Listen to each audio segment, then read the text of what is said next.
lymphatic system.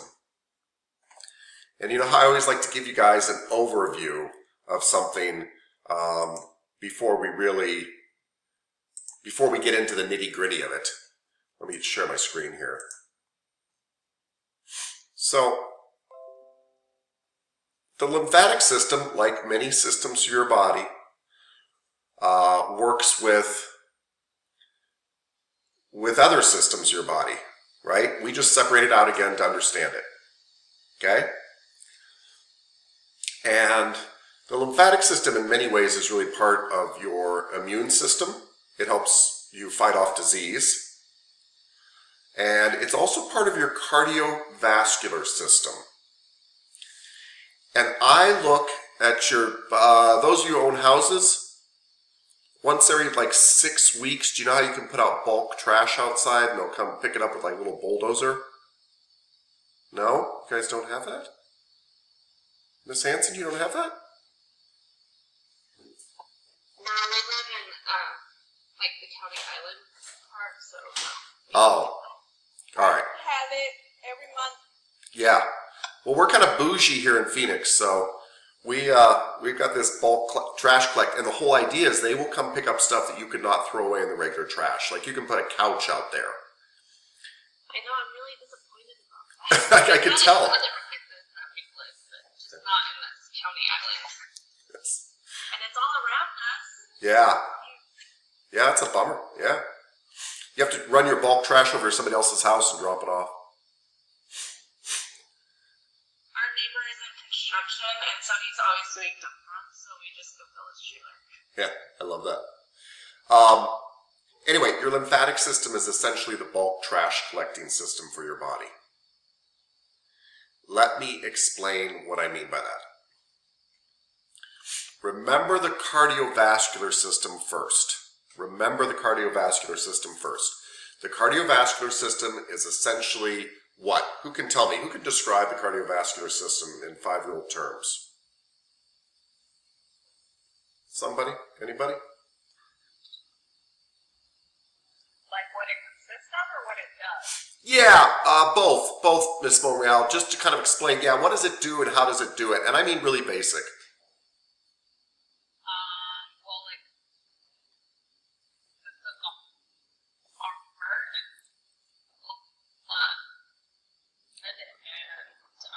and arteries and veins and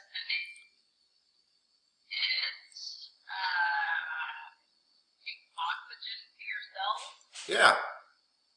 Yeah.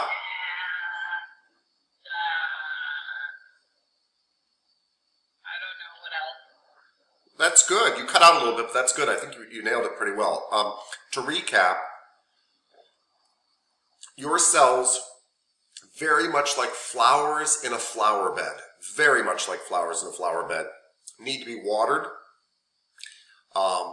And that water needs to contain nutrients that they need, and they need to have runoff. The water also needs to go away, too. And your cells have little capillaries that go to them, not right into them, into where they live, your cell beds. And your blood waters them with oxygen and nutrients, and the capillaries pick up waste product that they have and take it back to the heart to pick up more oxygen and more nutrients. It's a pump that circulates oxygen and nutrients to the cells and brings back waste and CO2 and stuff back up to the heart to be dealt with. It's very simply a plumbing system with a pump. It does not actually go directly to each cell. This is very important. It's not like your house. Your house has water going directly into it and toilets taking stuff directly out of it. It's much more like a piece of farmland that you flood. Your cardiovascular system takes stuff down tiny little tubes, down big tubes first, but finally down to tiny little tubes called capillaries.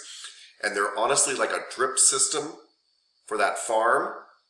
And then there is runoff that has to get picked up again by other tiny little capillaries to come back and be cleaned up and refilled up with nutrients and circulated around. All right, so the cardiovascular system waters the cells of your body, right? Kind of like little flowers. Well, those cells, let's say they kind of pee out waste, and the cardiovascular system can pick that up. The little capillaries can pick up that stuff and take it out. But sometimes your cells throw out bulk trash. They throw out large proteins and things that just won't fit into the cardiovascular system. They won't get back in a capillary. They're too big. And the lymphatic system is designed to pick up extra fluid and bulk waste from between your cells. It is a larger vein system that picks stuff up, breaks it down, cleans it up, and gets it back into the heart. So it is another system of tubes. It's tubes that only run to the heart, just like your veins. They have tiny, tiny little tubes too, but they're still bigger than veins, and they can pick up the big stuff that comes out of cells and the extra water that's in between your cells and get it cleaned up and dump it back into the heart. So it's another return system for your heart. So when your heart pumps, every time it pumps, and it pumps blood out through your whole body, and it gets down to your fingertips and your toes and every little square inch of your skin and your heart itself and your kidneys and lungs and everything, only 90% of that blood returns through your veins. Only 90% of that blood returns through your veins. The other 10% returns through your lymphatic system, where it gets cleaned up and dumped back into the heart. And then starts the whole cycle over again. But that's the lymphatic system. It's the bulk trash system for your body, essentially. So, let's go through a little slide presentation about it and see what that means in more complex terms. Any questions so far? Can we all see the slide presentation, chapter 27? Good, good, good. I love it. Okay. Okay. So the lymphatic system collects interstitial fluid. What is interstitial fluid? It is the fluid between your cells. Oh, I'm sorry, Miss Monreal, you were going to tell me, huh? Yeah, I was, but it's all good. It's the fluid between your cells. Remember I said the cells are like flowers in a flower bed and they get watered. Your cells are actually surrounded by plasma and blood. That's what they open up their cell walls to get nutrients, and they dump out waste product back out in that interstitial fluid. So there is fluid between your cells. 90% of that fluid gets picked up by your veins, but 10% is too big to get in your veins, and it has to get picked up by the lymphatic system.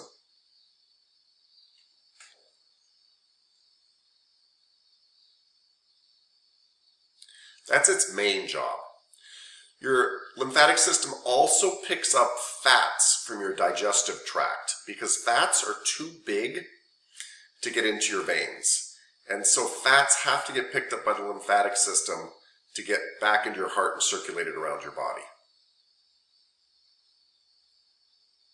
But this is another system of tubes in your body.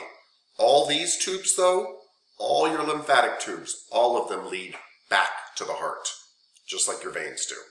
There are no lymphatic tubes going away from your heart. These are just there to help you pick up extra fluid and fats from your digestive tract, but basically extra fluid from between your cells, which is called interstitial fluid. Massage therapists actually care a lot about this, because when we talk about getting waste out of somebody's body or getting toxins out of their body, when we massage somebody, we stimulate their lymphatic system. We help squeeze. Remember when I was squeezing that towel out in class? We help squeeze water out of the tissue, and guess what picks up that water mainly? The lymphatic system. It picks up the dirty water, not that you really have dirty water in you, but it picks up the dirty water, takes it on up to your heart, and on the way up there it goes through a whole bunch of filters we're going to learn about, and it cleans it out and gets it back into your circulatory system. So lymphatic system and the circulatory system work very close with one another. If your lymphatic system stops working, you blow up like a balloon. So when you see people with lymphatic problems, they usually are swollen all over. That does not mean that everybody who's swollen all over is having a lymphatic problem, but quite often it does. Any questions so far? Cool. So you have just as many lymphatic vessels as you do veins, really, running out through your whole body.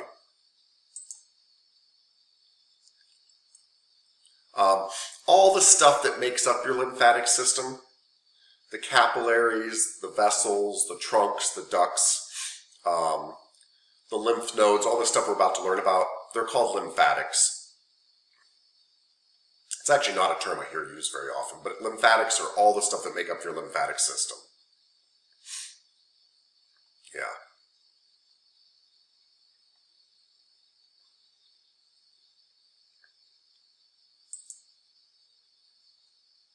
So, lymphatic system picks up extra fluid from between your cells. The fancy way to say that is it removes excess interstitial fluid. It transports fats and fat-soluble vitamins from your intestines that have a hard time getting picked up otherwise.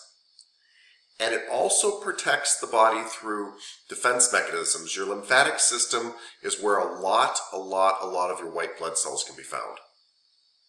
Because when it's picking up the bulk trash, quite often that bulk trash is full of things you don't want.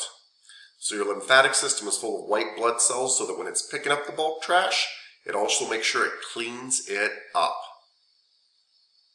All of you have diseases in you right this very second that your lymphatic system is picking up from between the cells and cleaning up right now as you speak. Or take notes.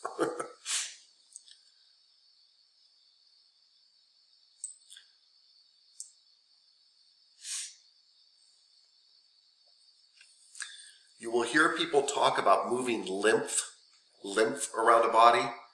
That's just when the interstitial fluid gets inside the lymphatic system, inside those tubes, all of a sudden we call it lymph. Yeah. After the lymph gets filtered and returned back to the blood, we call it plasma again. Remember, blood's made up mostly of water, 55% water, and nutrients and stuff. That's plasma. Plasma when it's in your, this liquid when it's in your blood is called plasma. When it's between your cells, it's called interstitial fluid. And when it's in your lymphatic system, it's called lymph. It's essentially all the same fluid. It might not be cleaned up yet or not, but it's all the same fluid. You've got lots and lots of water in your body.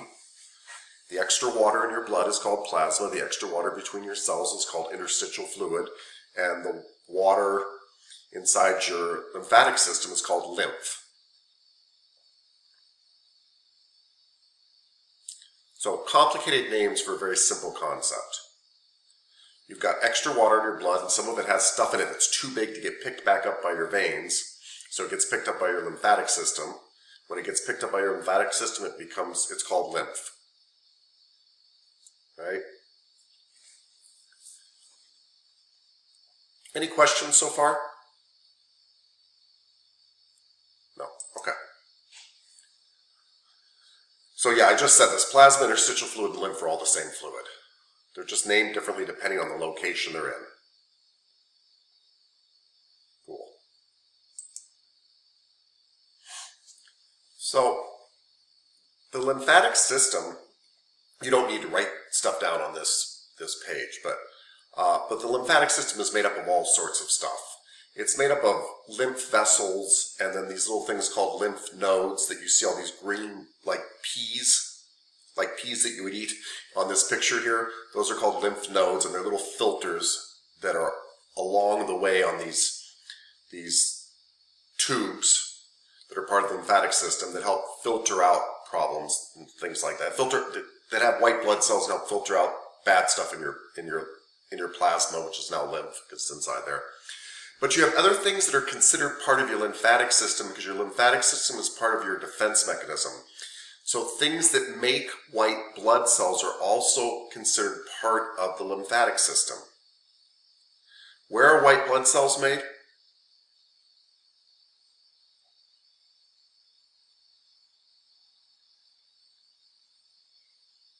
Did you say the lymphatic system is made in the lymphatic system? Wait, what? Say that again? What? Wait, what? I said, where are white blood cells made?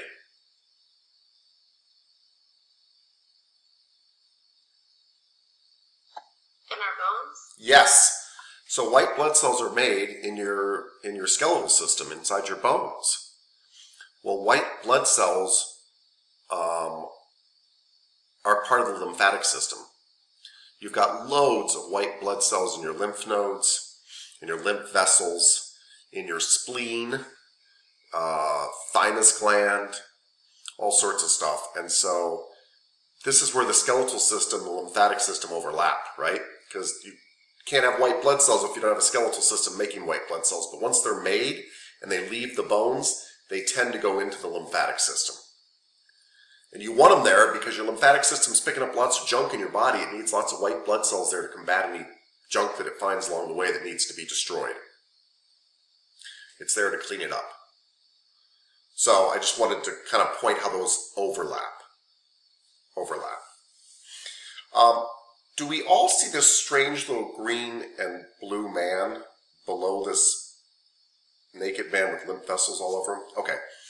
The green and blue man, this is not super important to us right now, but what they're trying to show is how your lymph returns to your body. And you have two big lymph ducts that go in the top of your heart. They're right up here, actually. Yeah?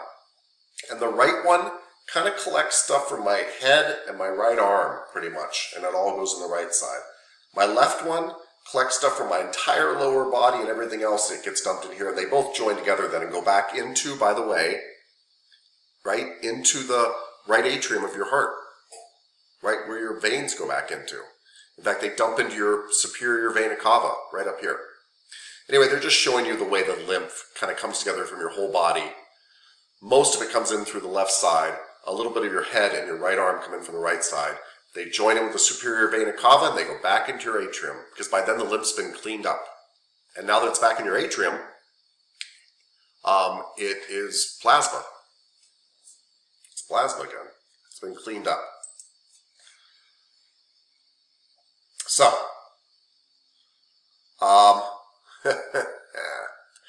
this next part is hard to explain, but it's really cool and you will care as a massage therapist. So, I have some tape here because you know it's my favorite thing to use. You've got lymphatic vessels everywhere in your body, just like veins and just like arteries. You've got these lymphatic vessels and they have little one-way valves in them and that let fluid in them. And if you think about it, if I don't have a lot of interstitial fluid and everything's kind of compact in my body, this one-way valve is kind of shut. And so the lymphatic system doesn't pick up a lot of fluid. Well, it doesn't need to. Everything's kind of compact in here. There's not a lot of interstitial fluid. But believe it or not, all these one-way valves have like threads coming off them. And these threads are hooked to other cells in your body. And if you start to fill up with fluid, your cells actually move apart from one another when you fill up with fluid. Well, if that happens, the one-way valve gets opened up because you're puffing up. And that one-way valve opens up and starts to let your body reabsorb that fluid back into the lymph system. So literally as you expand, and I mean physically expand because you're getting bloated with water, those one-way valves, those trapdoors to your lymphatic system open up. And water rushes in, interstitial fluid rushes in, becomes lymph, and gets cleaned up and pumped back up to your heart. If you're not that bloated, you kind of squeeze down again and those valves kind of shut down again. So it's a way that automatically your body controls swelling, bloating, because we need lots of water in our body, so, but we need to control it. So as you kind of expand, literally, the expansion pulls these gates open. And as the water goes away, your cells come back closer together, your arm gets smaller if it's your arm, whatever it is, and those valves close again. So it's kind of a mechanical mechanism that controls how much water you have in your tissue. And those are anchoring fibers that are hooked to these trapdoors. And you don't need to necessarily know that. I just want you to understand this concept that swelling itself causes the lymphatic doors to open up, which lets you pick up, hopefully lets you pick up the water and get it back into the lymphatic system. And that's how it works. It's a very clever system. Now, once it's in your lymphatic tubes, those tubes are all running back to the heart, and they're running on very low pressure. The only thing they have kind of pulling them back up to the heart is really the movement of other muscles in your body. They have smooth muscle around that helps squeeze stuff back up to your heart, and your heart has a little bit of a sucking action from the right aorta that's helping kind of pull it back up. But it's not a real fast process. And so you also have, you don't just have one-way valves that let fluid into your lymphatic vessels, you also have one-way valves in your lymphatic vessels. So that when water gets up to my knee, it doesn't go back down to my foot. There's all these one-way valves in there, so when some of your lymph gets up here, it stays up there, and the next time it gets up higher, it stays up there. And that's because you don't want that lymph running back the other direction. So lymph has one-way valves inside it and on the outside of it to pick up lymph, but also make sure lymph doesn't flow back downhill. Because it's hard to get stuff up from your feet up to your heart. And lymph works on a low pressure system. Massage helps speed up that system. And it's one of the reasons people recommend that you rub towards the heart. So, this one's tricky. This one's tricky. In order to move lymph along, you massage proximally while moving distally. Can anybody interpret what I just said? And it's very confusing. You massage proximally while moving distally. You stroke proximally while moving distally.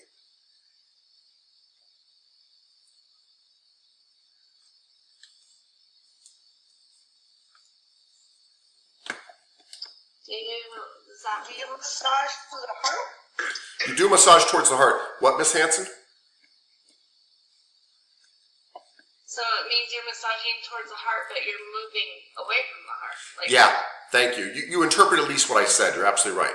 So we'll make sure you guys can see me. I don't want to do that. Okay. So hopefully you can see this little man I'm holding, everybody. And let me unpin here so I can see you guys. Good. So I've got this little man here. Yes, stroking proximally means I'm going up towards the heart, right? Up towards the heart. Or cross the arm towards the heart, right? This is towards the heart. But I'm stroking proximally while moving distally. Stroke proximal, move distal, stroke proximal, move distal, stroke proximal, move distal, stroke proximal, move distal. Anybody know why I would do that? To move lymph. You don't have to do this in all your massage. This is if you're really trying to remove swelling from an area. Stroke proximal, move distal, stroke proximal, move distal. And then repeat, by the way. Stroke proximal, move distal, stroke proximal, move distal, stroke proximal. Any guesses? Are you trying to create like a pump or something? I am. Definitely trying to create a pumping action. Because you don't want the whatever you already push up to come down again and push up again? Almost. I don't know how to explain it. No. These are really good guesses. So, guys, remember there's one-way valves here, right? So each one-way valve is like a rung on a ladder. Okay? So if I push from down here, there's stuff up here blocking it, and stuff up here blocking it, and stuff up here blocking it. So what I want to do is first massage proximally to empty out this section between two one-way valves. Then massage proximally to move this stuff up to this section. Then massage proximally to move this stuff up to this section. Then massage proximally to move this stuff up to this section. I'm trying to push stuff up a step of a ladder. If you guys had a ladder with stuff on every rung, you'd have to move the stuff on the top rung up to the next rung before you move the next one up, before you move the next one up, before you move the next one up, before you move the next one up. If you started from the bottom, you'd be trying to push everything up that ladder at once and it wouldn't work. So we stroke proximally to empty out that section. We move distally to the next section to stroke proximally to move it up to that rung of the ladder. We move distal again, but stroke proximal to move up the next ladder, and then we repeat. Stroking proximally while moving distally. Stroking proximally while moving distally. So I stroke proximal, move distal, stroke proximal, move distal, stroke proximal, move distal. And this is the best way to get rid of swelling. Yeah, are you raising the roof, Miss Cooper? You're feeling good about this? I'm raising the roof, but I'm also doing the movement. Yeah. So it literally would kind of look like this. If I was working on somebody's leg, I would be stroking, but I'd be moving back as I did it. And then I'd come back to the top, stroke towards the heart, and move back. Don't overcomplicate it, by the way.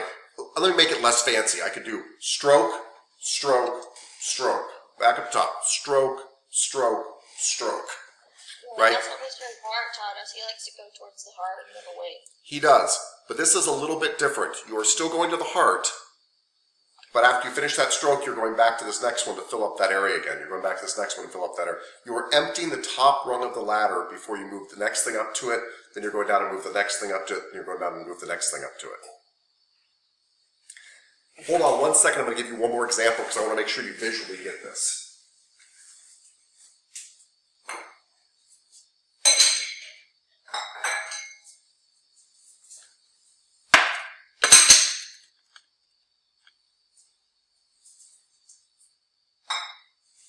All right. Can we see all four of these glasses? I thought it was going to be a good... I caught it.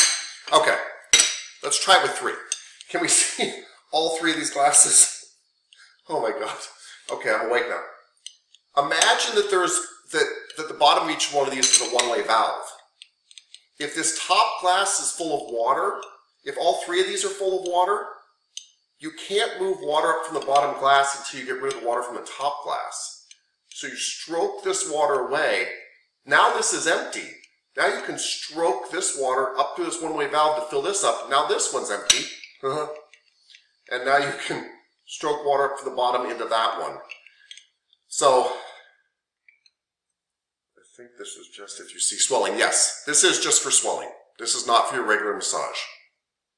This is how is it best to remove interstitial fluid and get it into the lymphatic system and get the lymphatic system moving along. Well, the lymphatic system is all these one-way valves. And if you start just stroking from the bottom, this stuff's all full of water.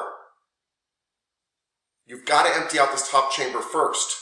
You have to stroke proximally to empty this one out, move distal, stroke proximally to move this next one out, move distal, stroke proximally to move the next one out. Does that make sense? You're emptying the top chamber, then you're taking the next chamber below it, moving that up to the top chamber, then go to the next one, moving that up. Then you start all over again, empty out the top chamber. Because it's a lot, you can empty out a chamber, you can't empty out 37 chambers at once by pushing from the bottom. It doesn't work well. So we stroke proximally while moving distally. Cool?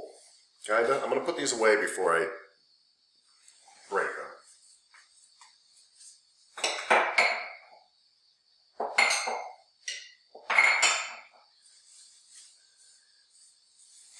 Okay. And it is only for swelling.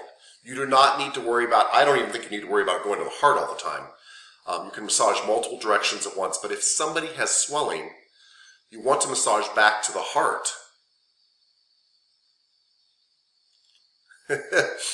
So, Miss Petrie, you said you thought if somebody had swelling, you'd leave it alone? Yeah. So it depends on what the swelling's there for, right? If it's there because they're really sick, yes, you'd leave it alone, or because that area is really injured. But there are times when you want to remove excess fluid in somebody's body and help kind of get their lymph moving along, right? They might have swelling from too much water retention from salt intake or something. They're not really injured, but the swelling is kind of bothering them. And those are situations where you might want to do this type of thing. There's also... But that's normal swelling, isn't it? Like when you wake up in the morning, you feel Yeah. too much salt the night before. Yeah. Your fingers are a little swollen. They Yes. feel fatter. Your rings don't fit as well. Yeah. Right? Like, Yes. Or arthritic that's conditions. Very normal swelling. I'm not So going to do anything about it. I'm just going to drink more water that day. Well, but you can help it with massage too, is what I'm saying. Is it kind of like when people are like, where they can't leave the bed and they have like the little things that move their legs for them. You Sure. know what I'm talking about? Yes, to kind of move stuff like along. that, right? Yep. The other thing is, this isn't just about swelling too. It's just improving the movement of lymph. And your lymphatic system is what helps detoxify you. So this is kind of the basis of, have you guys heard of lymphatic massage? Well, anyway, it's a type of massage. I am no lymphatic massage expert at all. But it's a type of massage, and it's all based on what I just told you, moving lymph along.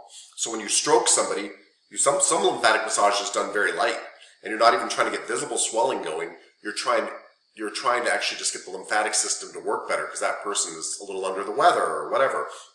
And you are stroking proximally while moving distally to get the lymph moving through the lymphatic system to help kind of turbocharge the lymphatic system.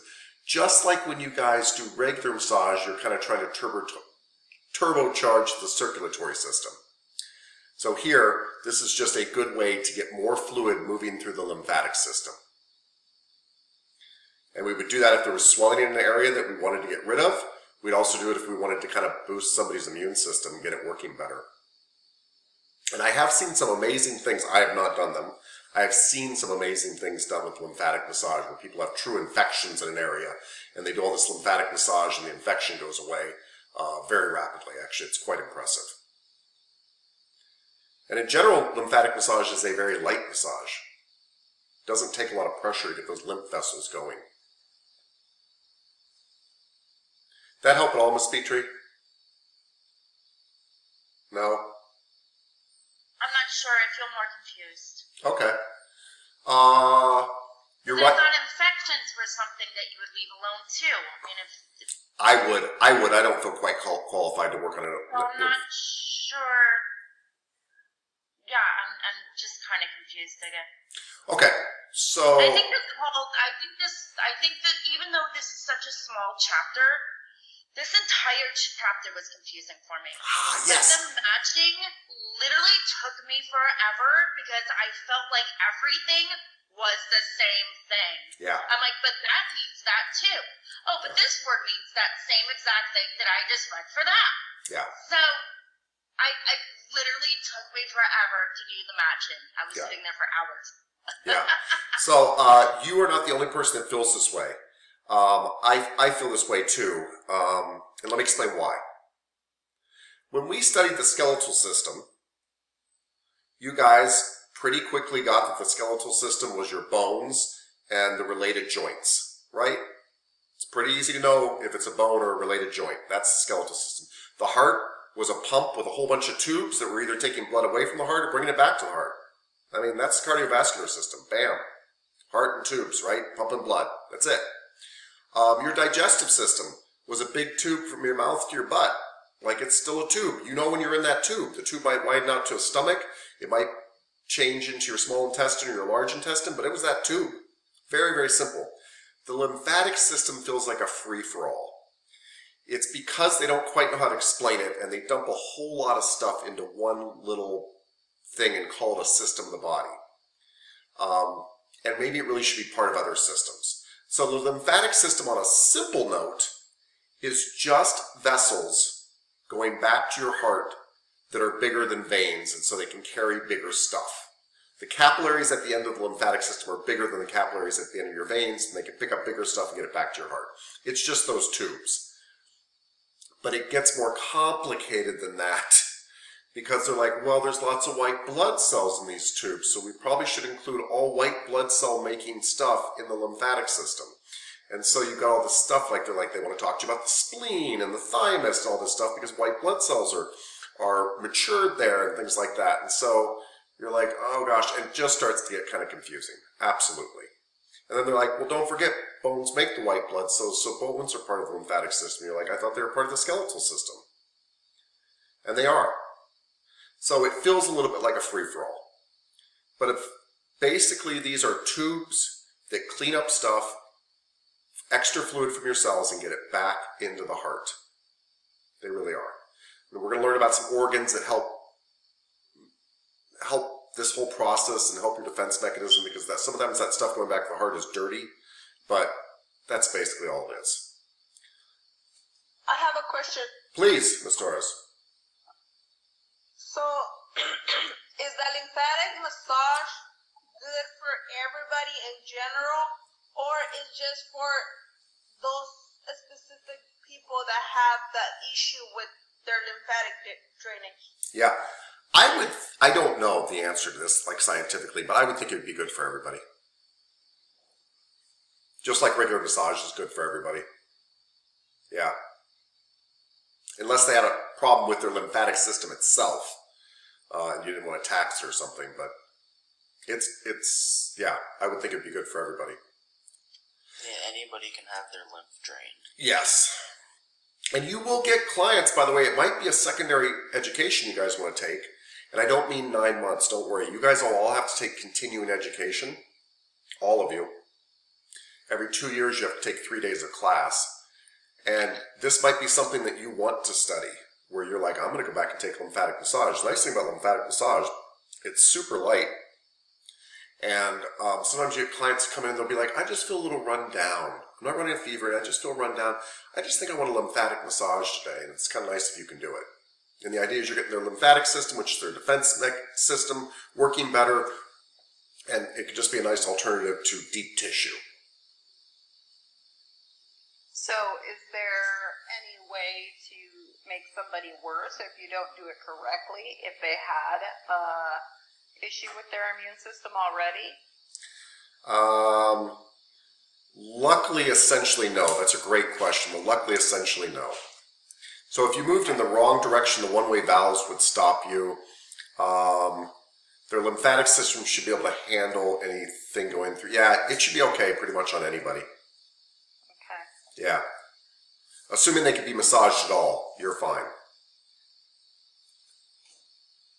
But in some ways, it's one of the safest massages to do because it's light, right?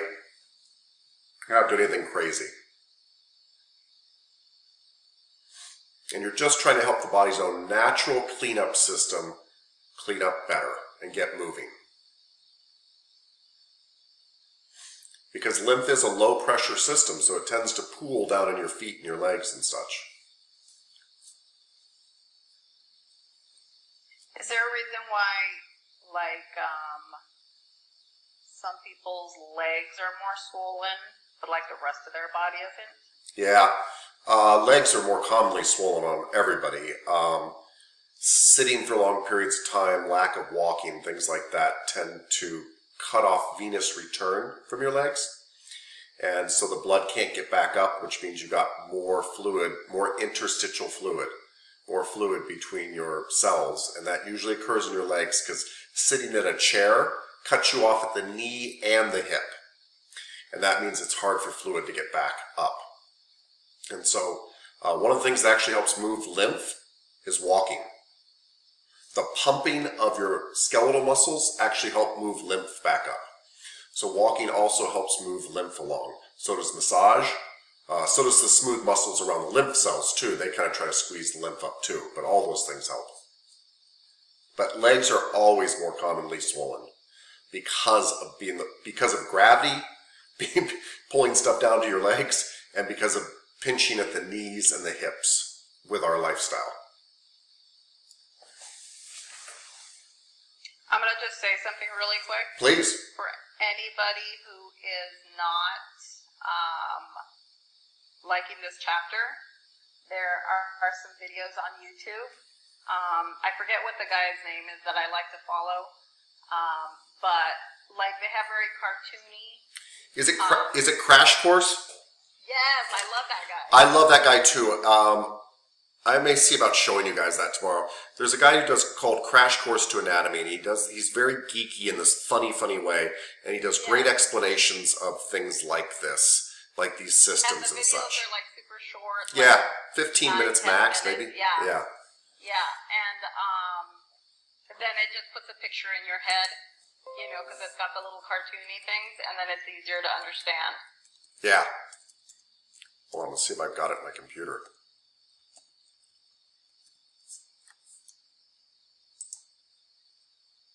Yeah, okay. I might see if I can play that for you guys here in just a little bit. If that's alright with you. Let me make sure I've got it. Hold on. Okay. This is the story of the color. Stop. All right. Thank you, Miss Monreal. That's actually a really good idea. I'm going to play that video for you guys in a... Actually, maybe it'd be helpful to play it for you now before we get into more terminology and you get more lost. I think this guy does great overviews.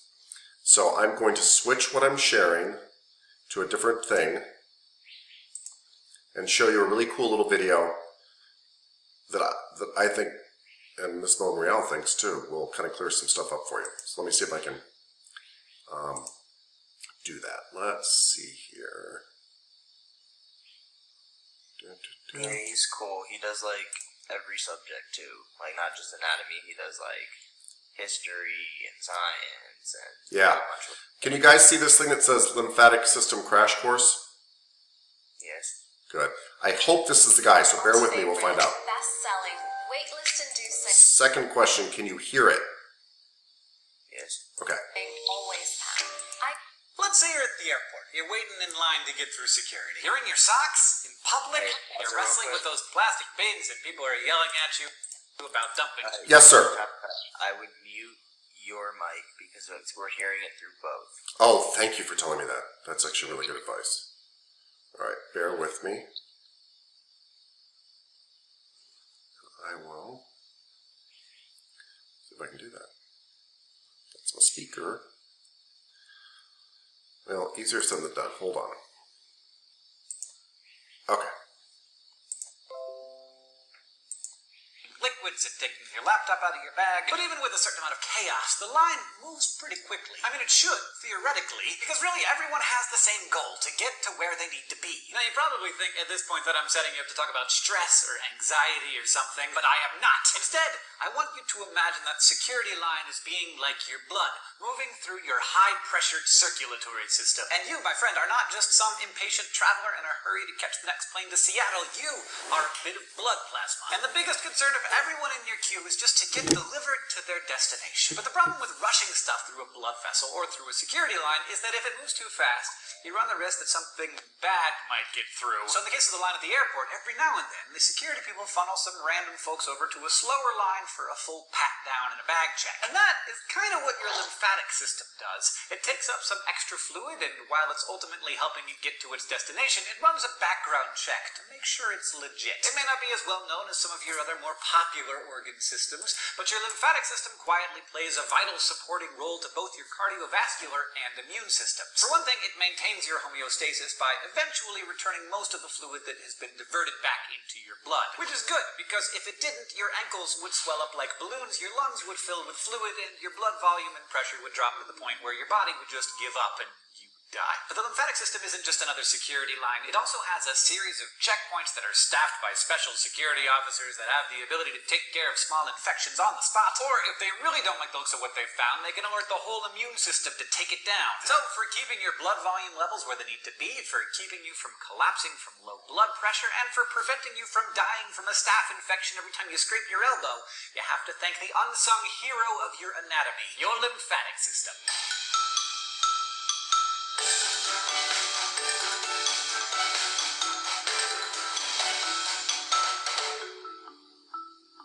Structurally speaking, your lymphatic system consists of three main parts. The first is just your lymph. It's a watery fluid that flows through your lymphatic system. Much of your lymph starts out as blood plasma that gets forced out of your capillaries, way down in the capillary beds, where the leakage helps the exchange of nutrients and gases between the blood and the capillaries and the hungry cells in your tissues. The blood capillaries reabsorb some of the fluid, but a lot gets left behind.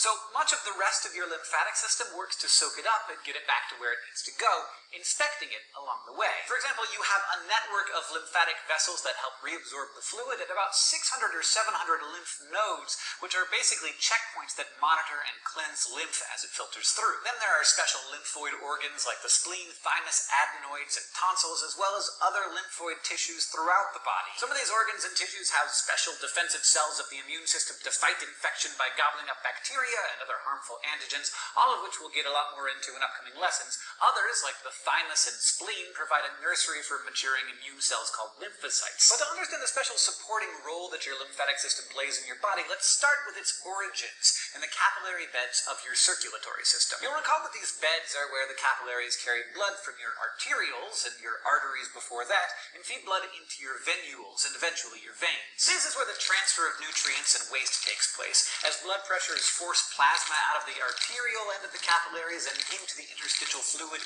between the cells of whatever tissue you happen to be in. And most of that fluid gets drawn right back into the capillaries on the venous end thanks to osmotic pressure. But some is left behind. Of the 20 liters a day that's forced through the arteriolar end of all the capillaries all over your body, only 17 liters is taken back up by the venous end. Those other 3 liters, that becomes your lymph. It's almost immediately picked up by nearby lymphatic capillaries that wind their way in and among the blood capillaries, and they're really well suited for their job. Lymphatic capillaries are made of loosely overlapping endothelial cells that look kind of like roofing shingles, forming little flap-like valves that only open in one direction. So when the pressure in the interstitial space becomes greater than the pressure inside the lymphatic capillary, the flaps push open and take in fluid to relieve the pressure. Once the fluid is inside a lymphatic capillary, we can officially call it lymph.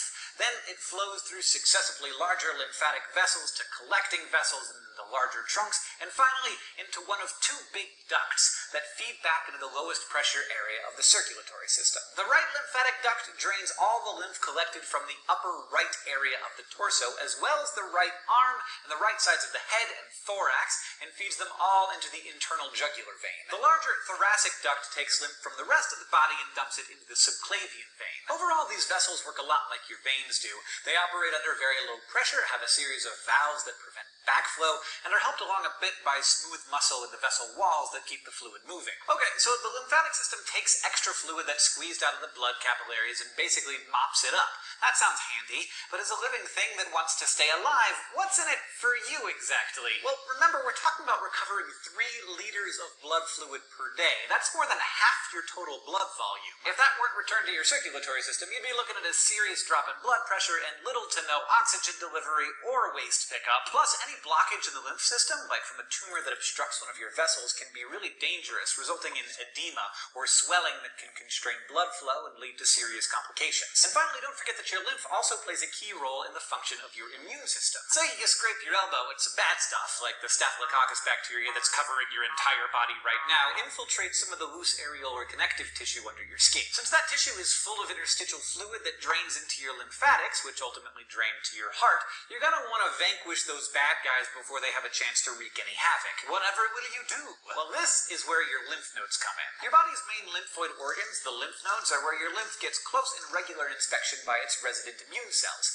lymphocytes. Depending on what kind of troublemaker they find in the fluid, the lymphocytes might trigger the release of resident macrophages to attack unwanted microorganisms, or they might activate the general immune system outside of the node if they need extra support. The details of how that happens we will get to next time, but for now, just understand that lymphocytes are found in and mature in the loose reticular connective tissue that makes up a large part of the nodes and most of your other lymphoid organs. Now, if a node is overwhelmed by whatever invader it's trying to quell, it may become inflamed. You can actually feel some of your nodes if you poke around the sides of your neck.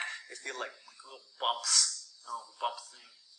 Yeah, there they are. And noticeably enlarged lymph nodes are often an early diagnostic sign of disease or infection, which is why doctors are always feeling around under your jawline during checkups. But your lymph nodes aren't the system's only checkpoints. You've also got a few special outposts placed at strategic entry points to particularly sensitive tissues, like those in the respiratory and digestive tracts. These are called mucosa-associated lymphoid tissues, or MALTs, because they can be found in mucous membranes around the body outside of the lymphatic vessels. Your tonsils are some of the largest collections of these tissues, which together form a ring around the entrance of the pharynx. There, they can inspect everything you eat and breathe and try to remove any pathogens before they enter the GI tract or lungs. It's a pretty big job, actually, which is why sore throats and swollen tonsils are a common sign of a cold or other infection. Another collection of malts, called Peyer's patches, are in the distal portion of the small intestine, providing another checkpoint along the GI tract. And contrary to popular myth, your appendix is not useless because it too contains a bunch of lymphoid tissue and is conveniently located where it can destroy any remaining bacteria before it can breach the intestinal wall during absorption. Exactly how your lymph and immune cells detect and destroy the unwanted visitors that might otherwise kill you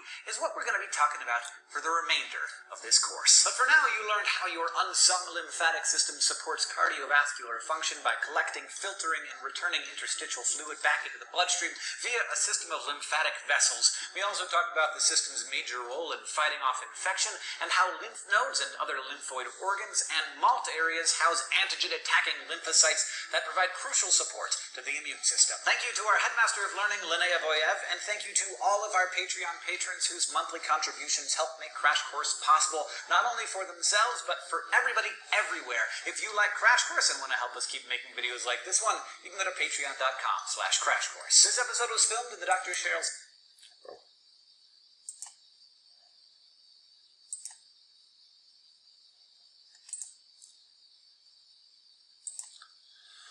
Okay. Now that probably did not answer all your questions.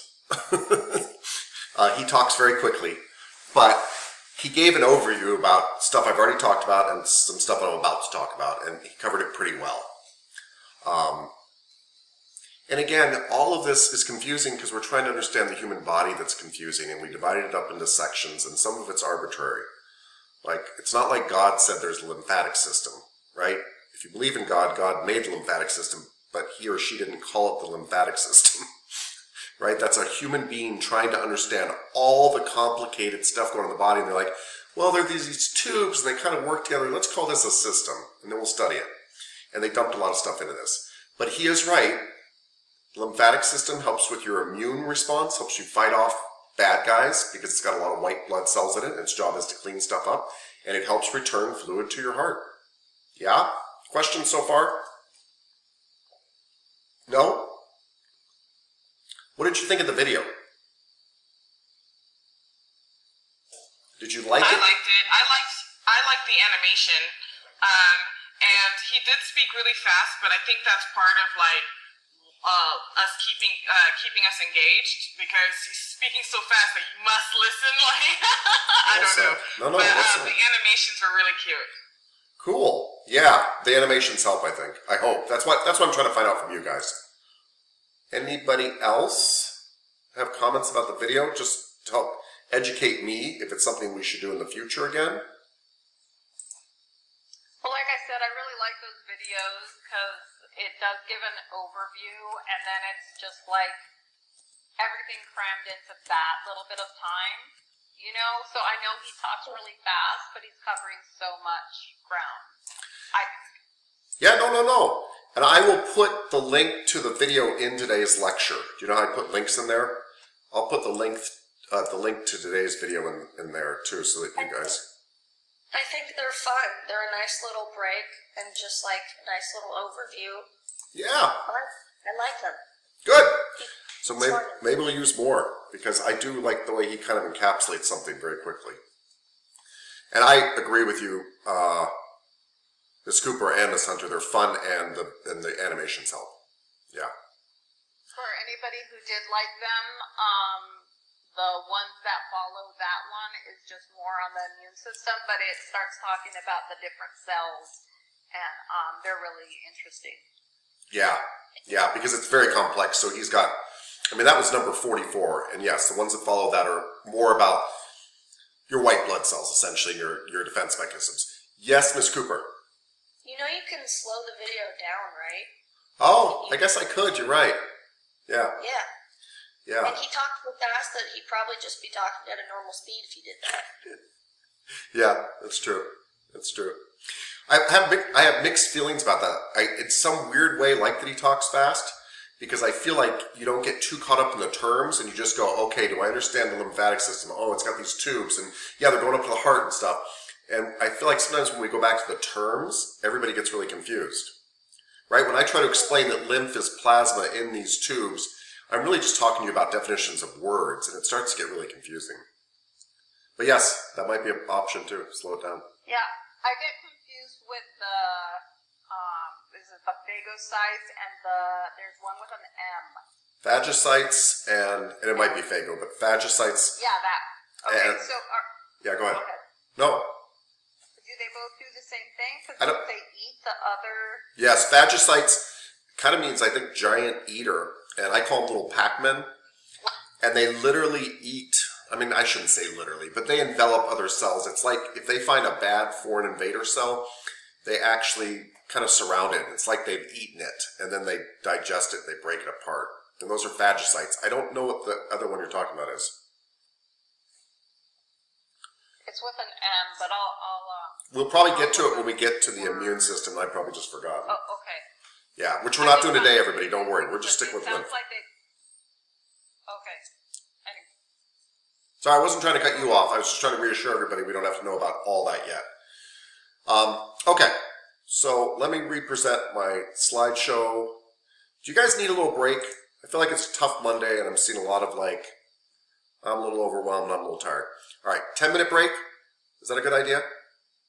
Let's take a 10-minute break. I'll see you guys back at 10 o'clock.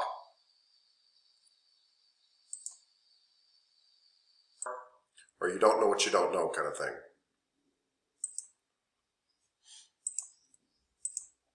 Okay. So, we already saw an animation of this. These are just the one-way valves. Do you see how each of these one-way valves so creates a compartment? And that's why when we massage somebody, we have to empty out this compartment that's close to the heart and then go to the next compartment away from the heart and push it up into that compartment we just emptied out. If you push from the bottom up in lymphatic massage, you've got too many compartments up in your way. So you've got to clear out the first compartment, clear out the next compartment, clear out the next compartment, clear out the next compartment, and keep doing that kind of action. That's just the basis to lymphatic massage.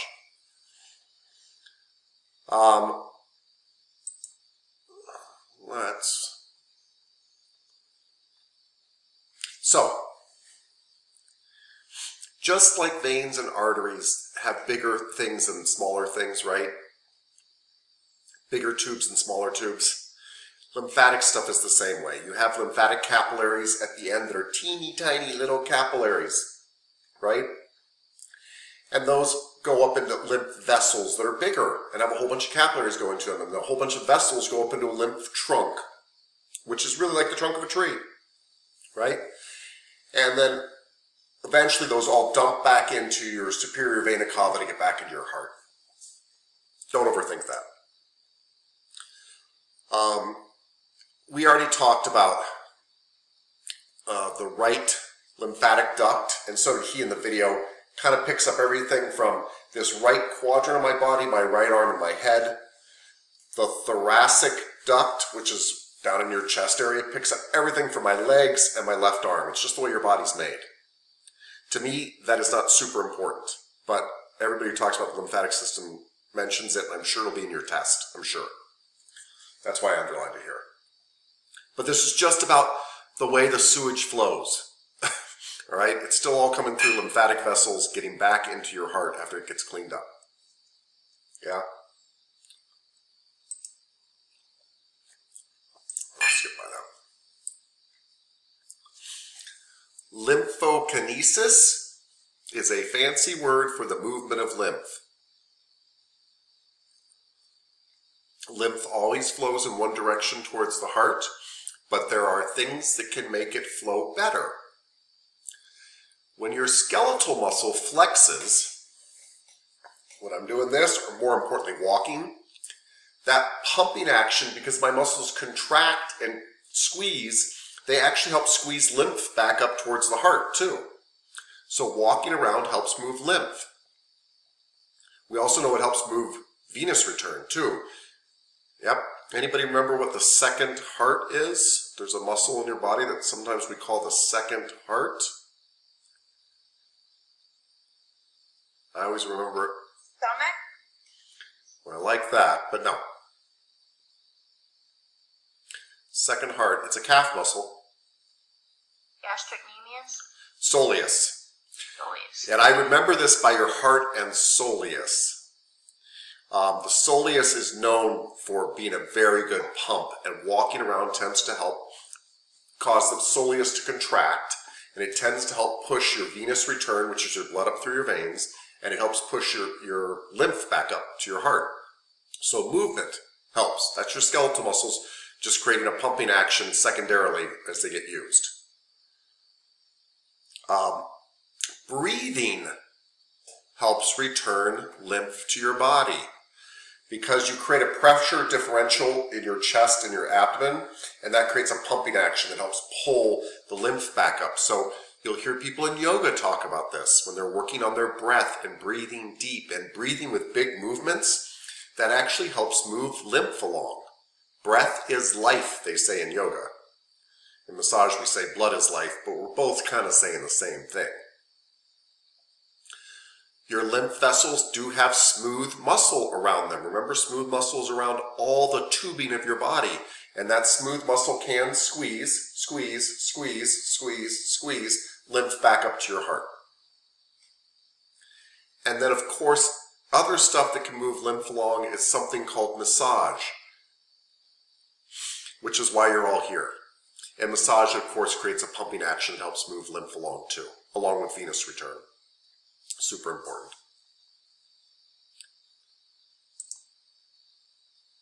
Okay. Now,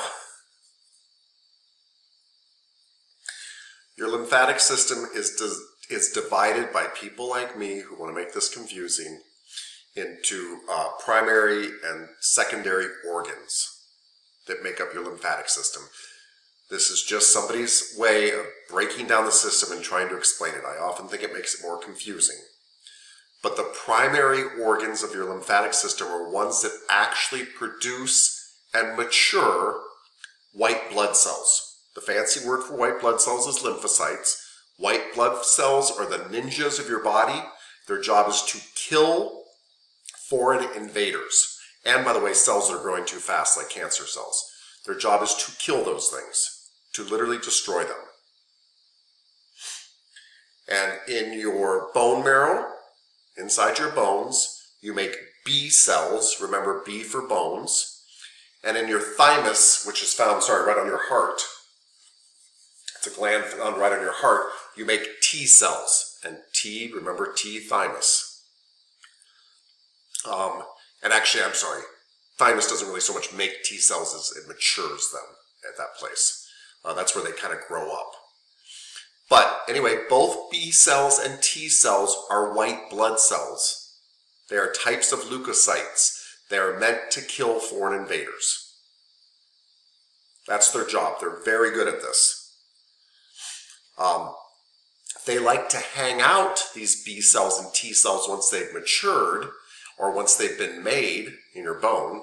They like to hang out in the secondary lymphatic organs. They like to hang out in the lymph nodes and in your mucus and in your spleen.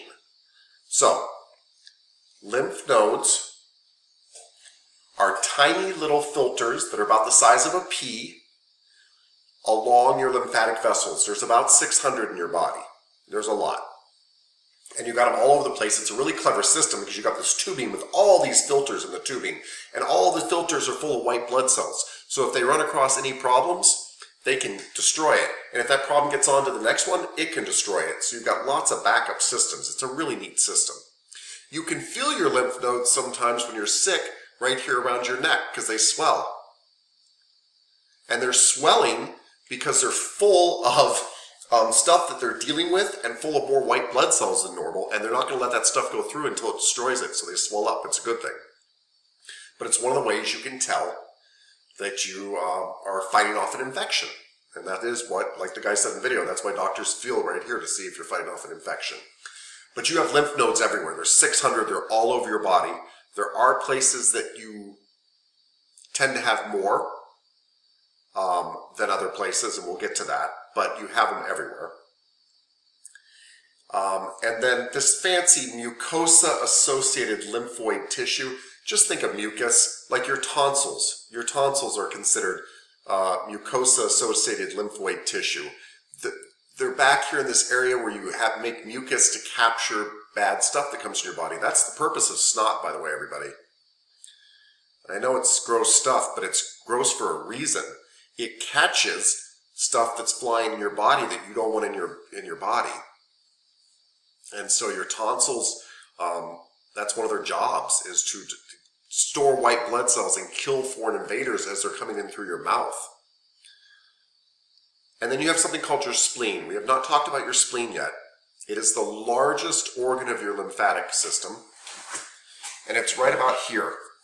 So liver's over here, spleen's over here. Spleen is smaller, but it's the largest organ of your lymphatic system.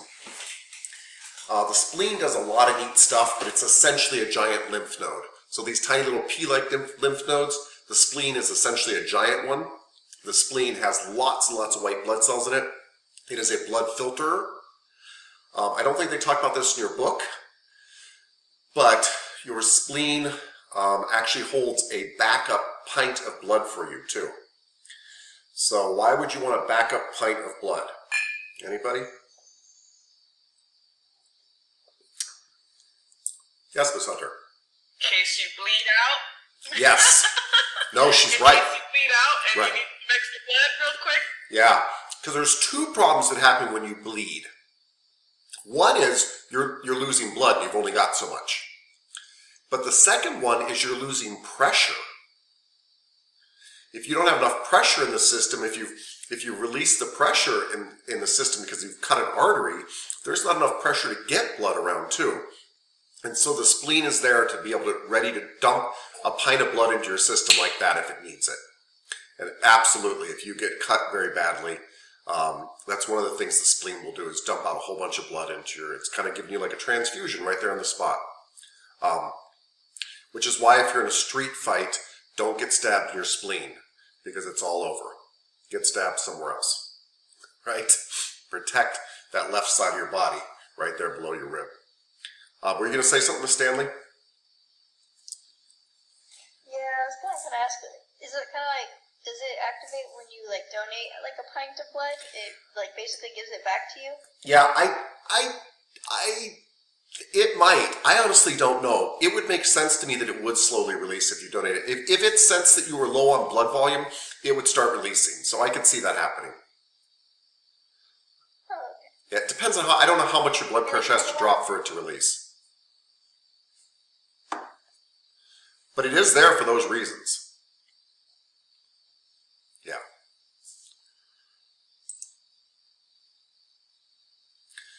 So your lymphocytes, these B and T cells and stuff like that, make up 25% of your white blood cells. There's a whole lot of white blood cells, by the way.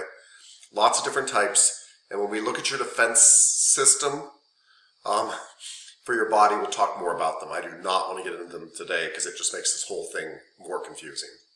But you have lots of types of white blood cells that are meant to kill foreign invaders in your body or stop cells that are growing out of control or whatever. And lymphocytes, these B and T cells, make up about 25% of them. So they're pretty important. I already said this, but T cells are matured in the thymus, whereas B cells mature in the bones, right? Your thymus, by the way, is a gland, so all glands produce what? Who can tell me what glands produce? Hormones? Hormones, that's right. Glands produce hormones. They're part of what system?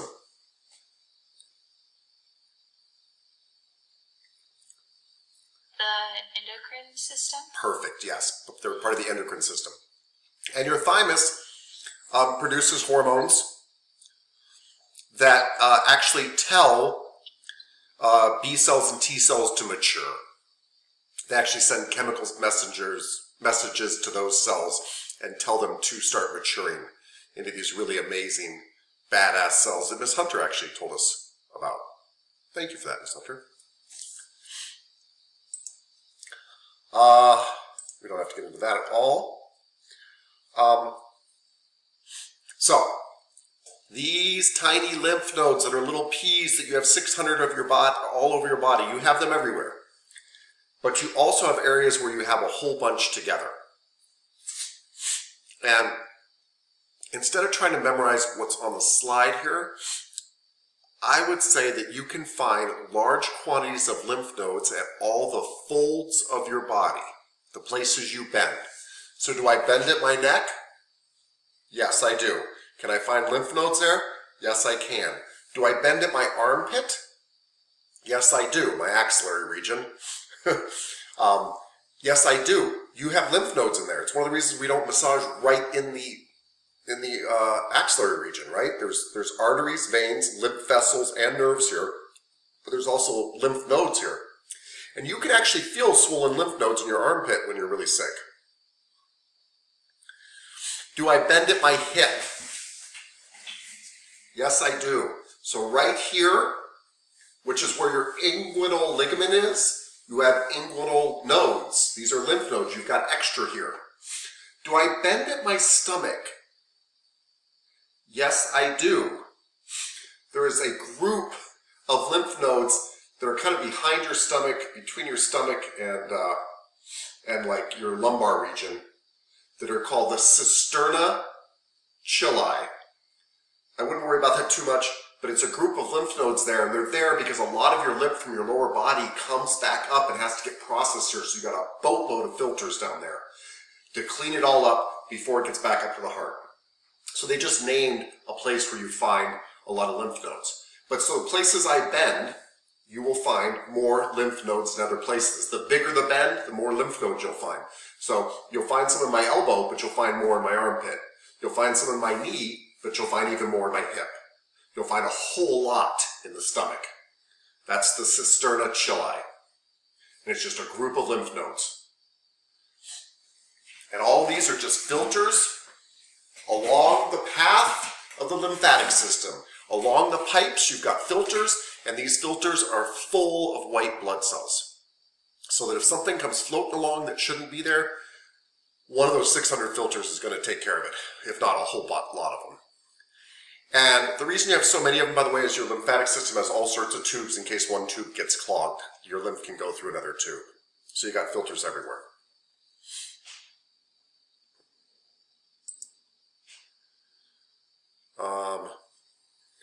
Some of these secondary structures, these mucus structures that you find along your mucus stuff, I already talked about. We've already talked about two also in other systems of the body.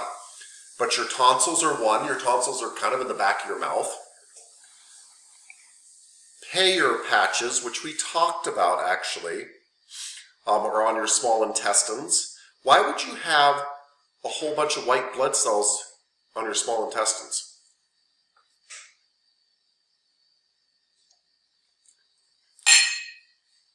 Anybody? Don't overthink it. Yes, Miss Hunter. The small intestine, that's like before it gets to the large intestine. I don't know. I feel like it's probably like, wait, so it's your stomach, then you go into the small intestine, right? Yes. So I guess maybe whatever the acid didn't kill in the stomach, perhaps they want to like nip in the bud in the small intestine. 100%. As far as we know, by the way, 100%. So the idea is, I take stuff in here. I've got tonsils here that have lots of white blood cells in them that hopefully kill stuff coming in. I've got mucus in my nose and even down my throat that's supposed to catch stuff coming in and stop it.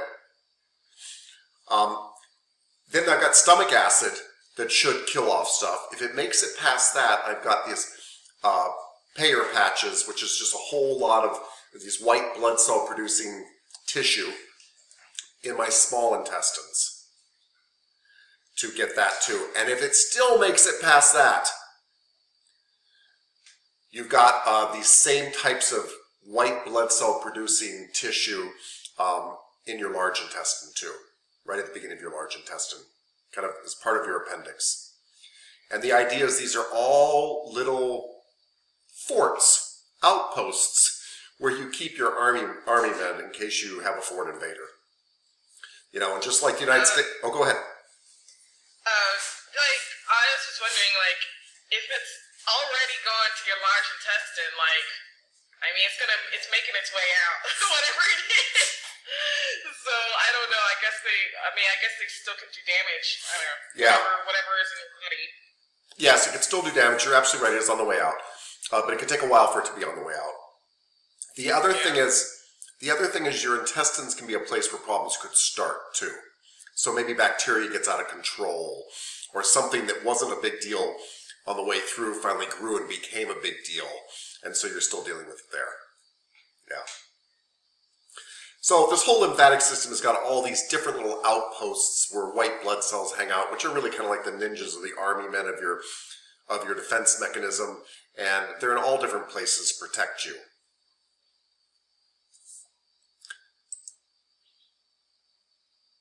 So I have a question. Yeah. Why, if tonsils are important to, well, what we just talked about, why they remove them? Well, Why doctors is like, you go and you have tonsils, turn yeah. off. Yeah, it's really controversial. Some people really believe in removing them when there's problems with them. Other people say, gosh, you shouldn't remove them. And I don't have an opinion either way. Or I have an opinion both ways, I should say. It makes sense to me both ways. I can see not messing with the body and I can see messing with it. But the reason they remove them is because for some people, they get very inflamed fighting an infection and the tonsils themselves become a problem. And they don't want them to rupture or cause so much inflammation that they actually bother people. So they remove them. And the lucky thing is your lymphatic system has so many backup systems that you can survive just fine without tonsils. Yeah. Now, by the way, some people argue that removing them causes problems down the road, but it's very hard to say. But oftentimes when people get them removed, it's because they're having problems in the beginning. They're getting overloaded and they get very inflamed, kind of dealing with fighting stuff from the outside world. So anyway, they remove them because they're having problems with the tonsils themselves. Sometimes they get so swollen that it obstructs your breathing. Yeah, that's a good point. So they'll remove them for those reasons also. That's actually a much better answer. I forgot all about that. Yes. If it's obstructing your airflow, then it has to go, right? That's a more immediate concern. But that's how swollen they can get, yeah. So we already talked about the spleen. It's just like a giant lymph node loaded with like lots of white blood cells and lots of blood. It acts as a giant blood filter. It's your largest lymphatic organ. Let's talk about this really briefly because we're not going to do the defense system today or your immune system. But we do need a couple definitions since your lymphatic system does help us with immunity. One is resistance and the other is susceptibility. Resistance is your ability to resist an attack. Resistance is your ability to fight off foreign invaders in your body, bacteria and viruses. Susceptibility is how susceptible you are to being attacked. One of the reasons we wash our hands as massage therapists is if we don't, it makes us susceptible to disease because we get stuff on our hands and then we touch our faces and such. So susceptibility, if your immune system is low, if you haven't been getting a lot of sleep lately, you are more susceptible to getting sick because your immune system is probably low. One of the reasons adults tend to get sick less than kids is because we have had more years to build up resistance. Your immune system is a learning system. B cells and T cells actually learn about foreign invaders. So once they've fought a particular foreign invader, they know how to recognize that invader the next time they come in, and they tend to attack them quicker. So you build resistance to various diseases over time. There's about 136 versions of the common cold. I am 51 years old. I have probably caught 133 of those already. So I rarely ever get a cold. When you are 3 years old, you have caught 2 of those, and you get colds all the time because you are building your resistance up. Your body is learning what stuff to fight and what stuff not to fight. Yeah. You have 2 ways of kind of fighting disease. You have non-specific ways, which is like my skin. My skin doesn't figure out if it's good or bad, it just keeps it out, right?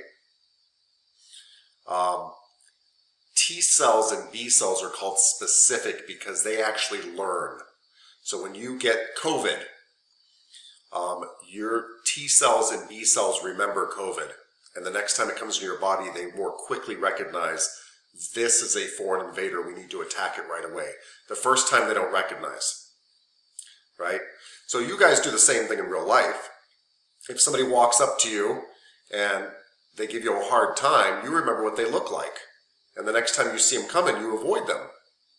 Or you attack them. I don't know. Whatever you do. But my point is you learn from that experience not to trust that person. Your body does the same thing. Because you got a lot of stuff coming in you all the time. It doesn't know what to attack and what not to attack. But after it gets attacked by COVID or influenza or one of the 136 common colds or whatever, it remembers. And it goes, oh, I remember this before. And the next time that thing comes in your body, it recognizes it and it takes action much quicker. And it's B cells and T cells that learn. They actually learn.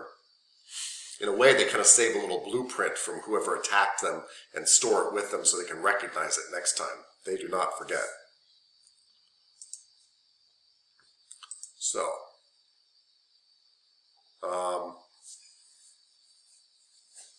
let's talk about inflammation. Because you can't talk about the lymphatic system without talking about inflammation. That's when things get inflamed, but also swollen. Inflammation is usually related to swelling. So we don't just mean hot, we mean swollen.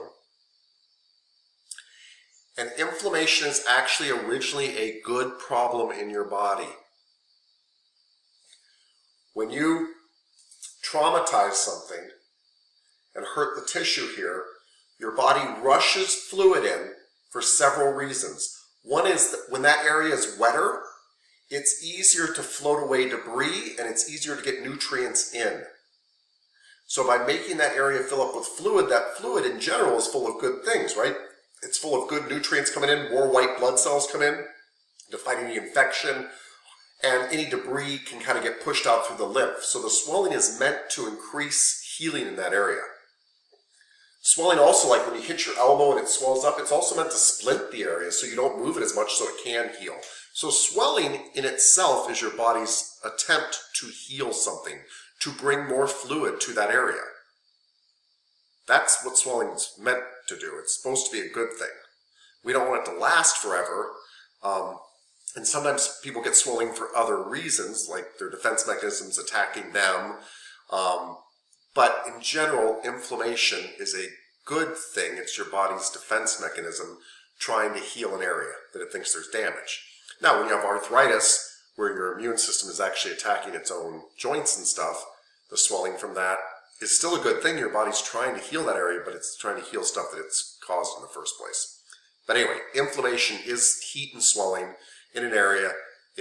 There's more fluid brought into that area, and it's there to help heal the area, because that fluid is carrying nutrients with it, and white blood cells, and red blood cells, and plasma, and it's flushing out the area. That's the whole idea behind it. And you guys can remember the acronym SHARP, which stands for swelling, heat, loss of function. I can't move my elbow because I hit it, right? Redness and pain. That is the sign of inflammation in an area. Swelling and heat, by the way, are the big signs of inflammation in an area. But swelling, heat, a loss of function, redness, and pain. And they call this acute inflammation, which is local inflammation. I hit my elbow, I have acute localized swelling and heat in that area. Acute inflammation is localized inflammation. It's in one area. That's all it means. Acute means localized. It means in one area. One area where I will have swelling, heat, a loss of function, redness, and pain.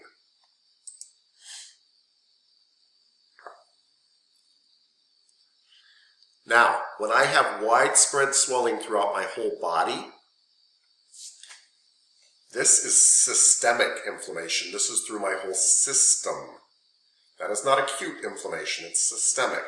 This implies that I might be having a problem with my lymphatic system itself, or I'm having a system-wide problem. And it's often a contraindication to massage.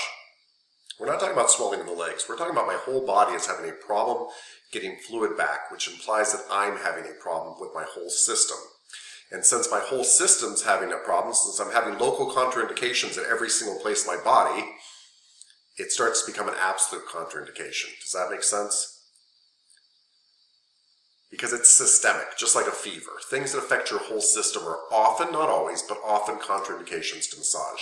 My whole body is having a rough time right now. Probably not a good time to mess with it. We're not talking about my legs being swollen. We're not talking about my elbow being swollen because I hit it. We're talking about my entire body. I'm probably quite sick from something. Now, if they're running a fever with this swelling too, it's an absolute contraindication for sure, right? We got a swollen person all over and they're running a fever, they need to go see a doctor. That's two big signs they're having problems throughout their whole body. That's systemic inflammation. Those are systemic problems, and systemic problems quite often are absolute contraindications. They call, by the way, inflammation that lasts longer than 2 weeks chronic. They'll tell you I have chronic arthritis, right? It comes on all the time. It's been around forever. Okay. So really quickly, I think this is about the last thing. I told you that your B cells and T cells actually learn, and they do. They actually learn when they get attacked to remember that attacker the next time they see them and more quickly attack. It's a beautiful, beautiful thing that you do. They both do it differently. T cells use something called cell-mediated immunity. And what they do is they actually recognize an attacker and attack them directly. So T cells have little things on them, kind of like little pictures of foreign invaders, lots of them. And you come walking back in the door and they go, yep, that looks like Miss Yana's, and the last time she was here, she caused havoc. And I'm going to attack her right now. That's a T cell. I don't know why you're the bad guy right now, Miss Yana's, but you are. Sorry.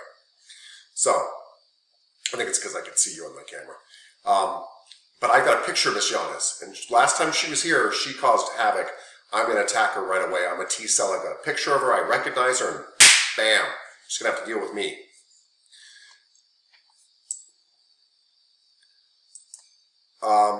B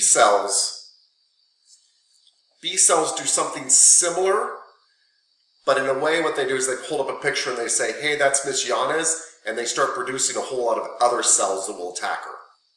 So if I'm a T cell, I pull up a picture and I attack her myself. If I'm a B cell, I call all my buddies in and say, hey, start calling all the guys because this one's tough and we got to attack her.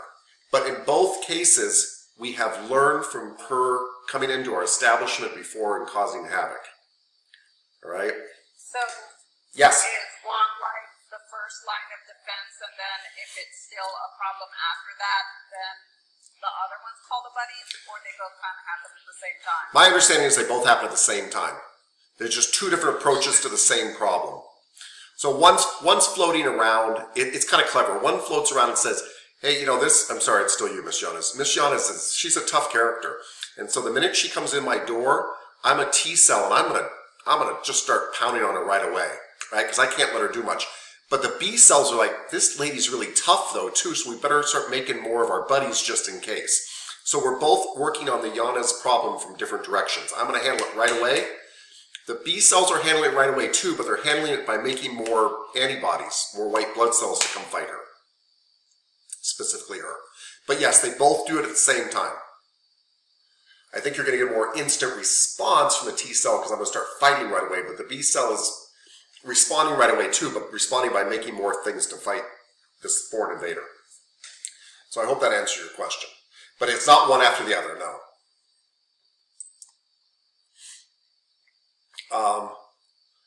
Of course, there are immune system dysfunctions and diseases. Immunodeficiencies are when your immune system is deficient. It's not responding well, it's not protecting you well, right? It's weak, which makes you susceptible. When you're immunodeficient, you're susceptible to getting sick. We also sometimes see the opposite problem. I have allergies. That means a little bit of pollen is floating around the air, which is not dangerous to me, but my body hits it and says, oh, that's a foreign invader. We better start making more mucus, all sorts of stuff. And that means I'm hypersensitive. My immune system is overreacting, right?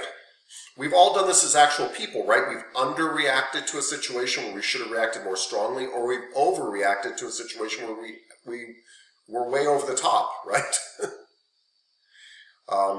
And of course you have autoimmune diseases. And autoimmune diseases can go either way. They can be a breakdown of your immune system, so it's an immunodeficiency and your immune system's not working, or it can be too much, or it's working too hard and attacking you. So certain types of arthritis are too much of an immune response where it's attacking you. Things like HIV actually destroys your immune system. So people with HIV don't die from HIV. They die from some other disease because their immune system couldn't fight it off, because HIV destroys the immune system. That's why it's so dangerous. But both of those, whether it's too much or too little, are autoimmune types of diseases. I think that's it. I hope that's it. Yes, it is. Okay. So, I've got some assignments for you guys, obviously. Ms. Giannis, I think you already see HIV and AIDS, and kind of explain the difference to us. They're both, I mean, you'll know what I mean. HIV and AIDS. Ms. Torres, allergies. Ms. Stanley, chronic fatigue syndrome. This is a fairly common thing, and I'm really looking forward to you taking that on. Ms. Petrie, it's kind of interesting you got this. Lymphedema and edema, which essentially means swelling. So study those and come back and talk to us about them. I said it's kind of ironic you got it because you're kind of like asking all these questions about swelling in general. Yeah. And Miss Nguyen, I swear I don't set it up like this, but you have systematic lupus.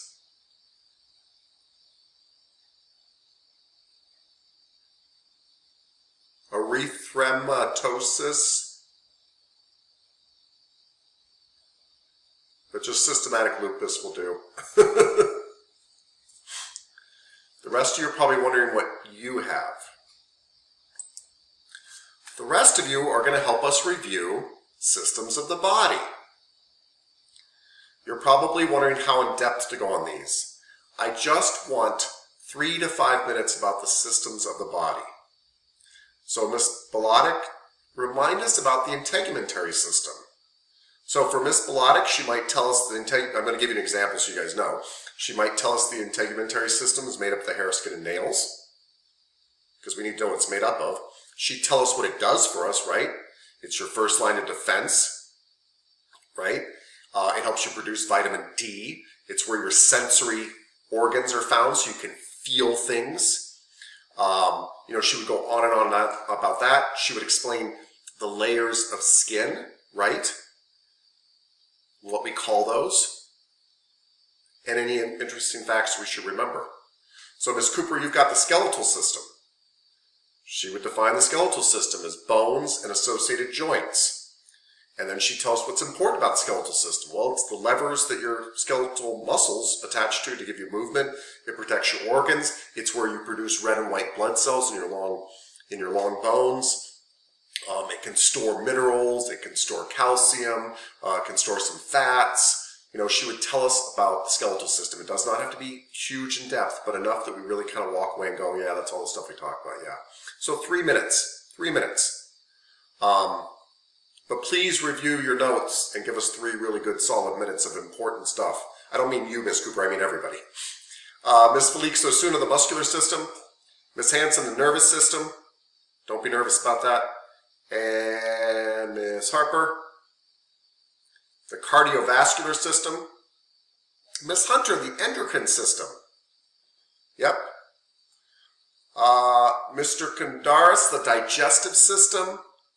And Miss Monreal, I don't know if this is even nice or fair or whatever, was not intentional, but the lymphatic system that we just did. So to kind of help us keep hearing about this stuff. And again, I'm not expecting mind-blowing things here. I'm expecting 3-minute elevator speeches about what is this system. Can you talk to us for 3 minutes intelligently about things that we should know just about these general systems? Right? It's the stuff that I've kind of reviewed with you before.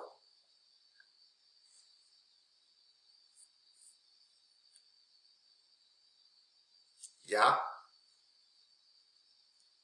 Yeah. Okay.